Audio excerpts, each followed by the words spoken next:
no decision has been made about Maher's future with the team.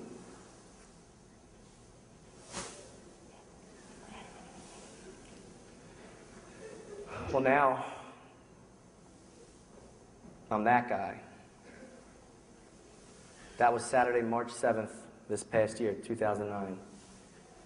But before I tell you about that, I'm going to bring you back 6 days to March 1st.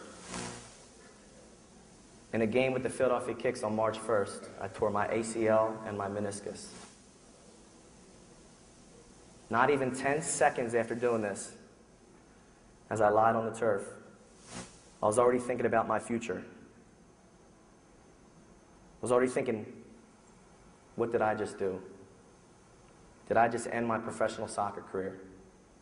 Before the trainer could get to me from the sidelines to the field, I was already thinking those crazy thoughts. I was brought off the turf and back to the training room and met with the doctor's optimism about it just being a sprain. But I knew different. I knew what I felt. I knew I had blew my knee out. Several minutes later, I retired to the shower alone, and I cried. I'm telling you I cried because I cannot count on one hand the amount of times I cried in my life. The pain that I felt after that injury was different. Not knowing, uncertain, what did my future entail? During midweek, it was indeed confirmed I had torn my ACL and my meniscus, and that surgery was required to repair the following week. My next game was to be Saturday, March 7th, with the Philadelphia Kicks. My normal routine during the week, prepare for a game, go to practice, I'm in the gym every day. Night before game, I lived with my older brother, I'd have dinner, watch a movie, get into bed early, prepare for the next day's game. Well, I didn't want to be around that routine that night. I didn't want to see that. So I decided to go out. Decisions. So I go out around 7:30, 8 o'clock at night, pick up a friend. We decide to go to where all of his coworkers are, at the end of a happy hour. We get there, the Philadelphia area. I remember walking into a bar scene, everybody's having a good time. It's the end of happy hour, they're throwing drinks around. I was with my one friend, I didn't know anybody else. Sat down at the table, ordered dinner with him. He's introducing me to people, but I still don't know any of these people. Being offered drinks, turning them down. These coworkers started to see that there was something different about me. Well, they kept asking, hey, what's wrong with your friend? Nothing, he's all right. Still not feeling the situation, wanted to get out with my buddy, having dinner. Just wanted to get out of the house that night. He finally realizes I'm not happy where I'm at. I say, hey, let's get out of here. He's like, all right, no problem, let's leave. We leave this bar around 9:30, 10 o'clock and decide to go to another bar near the Temple University campus where I had graduated from. I remember walking into this bar and noticing several people. A lot of acquaintances, a lot of old friends. People I haven't seen in 2 years since I had graduated. I remember catching up with several of these people, but the common theme of that night kept coming out. People I didn't even know. What's up, Maher? Sorry to hear about your knee. They didn't want to talk about that. My somber mood started to be noticed by everybody that was around me. My friends started to notice. Well, the next person I saw, I didn't know was even in the area. This happened to be my college roommate, my best friend, when I was at Temple University. Had not seen him in 2 years. Why was he at this bar? Why was I at this bar? So we catch up, we're talking. Good old times. He brings up the knee. Sorry to hear about your knee. And he knew. It was fine. I could talk to him about it. I was very close with him. Come have a drink with me. Sure, why not? So I have one drink with my buddy, catching up.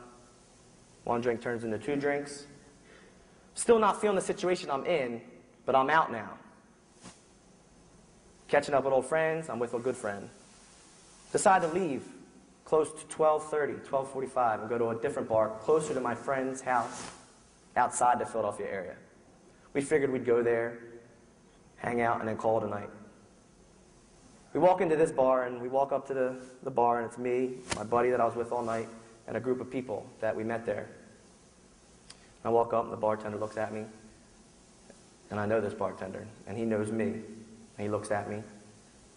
Well, the relationship between me and the bartender was he had played professional soccer with my older brother, Anthony. Turns out, as he comes up, "What's up, Matty? Sorry to hear about your knee." What the heck? How'd you hear about my knee? Well, talking to some of your soccer buddies, they brought it up. Before I know, we're in conversation about this injury, but we can relate. It turns out he tore his ACL as a professional soccer player and never played after that.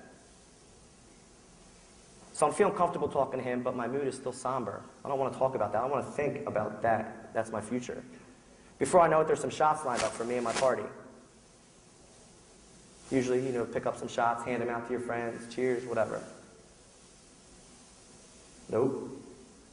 1 for me, 2 for me, 3 for me. I didn't care who I was with at that time. I didn't care if anybody grabbed a shot. I just did 3 in a row, just like that. It's becoming close to 2 o'clock. The bar's about to close. I'm still with my same friend. But the decision I was about to make at that point would change my life and several others forever. Had I thought about my father's good advice then, just an ounce of it. There's an old saying that goes, first the man takes the drink, and then that drink takes the man. My judgment left me the moment I had them first few drinks. So me and my passenger, we decide, hey, instead of leaving 2 a.m., drive 2 miles, take a cab 2 miles down the road, let's go to Atlantic City. Sure, why not? I'll drive. I'm the driver, right? And drove us here. Not thinking anything else. All I know is I left the place, I'm getting in my vehicle, and I'm going somewhere else. That's it. That's all I'm thinking. Not thinking anything in between. What's going to happen from here to there? You don't think what's going to happen when you leave school to the time you get home. You just go. Just do it. My judgment was so off, when I get in my vehicle, I don't even put my seatbelt on. So me and my passenger, we take off. Let's go. Philadelphia, let's go to Atlantic City. Well, as you just saw in the video, halfway down the Atlantic City Expressway, I was involved in a motor vehicle collision. The front right of my vehicle struck the back left of another vehicle, causing that vehicle to go off to the right side of the road, hit a guardrail, and flip, causing my vehicle to tailspin 360, go off the left side of the road, hit that guardrail, but instead of flipping, we rail slid the guardrail. Think about that. In an SUV, we rail slid the guardrail. I'm not wearing a seatbelt. Came to rest on all 4 wheels, facing the exact same way we were traveling. Now, at this point, all I know is I was just in an accident. Just in an accident. Check myself, I'm fine. Check my passenger, he's fine, but he's frantic, he's vomiting. I'm talking to OnStar during this whole time. Several minutes goes by during this process. I'm figuring out if I'm fine, he's fine, I'm in an accident. Okay, now what? Well, let's exit the vehicle. Remember, exiting the vehicle and walking around to the front, my passenger's still frantic, he's vomiting on the side of the road, so I'm tending to him. I remember walking around the front of my vehicle, walk around the front, I looked back, and I saw the vehicle I had struck, flipped on its side. But the next thing I was about to see confused me, tricked me. I saw 4 male passengers outside that vehicle, just standing there like I was with mine. So I figured, all right, they're fine, I'm fine, my passenger's fine, okay, we're good. Before I know it, sirens, lights, cops everywhere. I'm approached by a state trooper, placed into a series of field sobriety tests. Before I know it, I'm placed in handcuffs.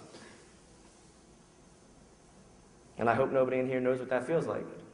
It's not a good feeling. And laugh at some of your peers, but it's not a good feeling.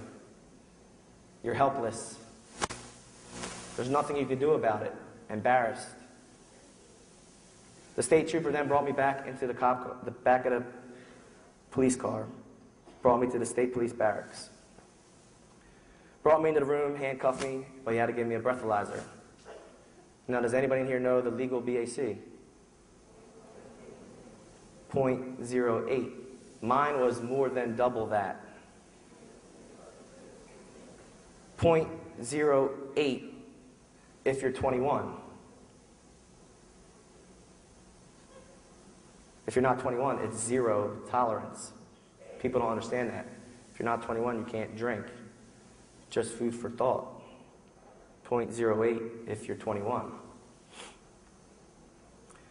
I was then brought into a cell, and it's not your typical cell that you'd see on TV. It was a cell that was very small, but I had a glass window, so I could see everything going out in front of me, but I couldn't hear. Everything was distorted, so I had to pay very close attention to what was going on.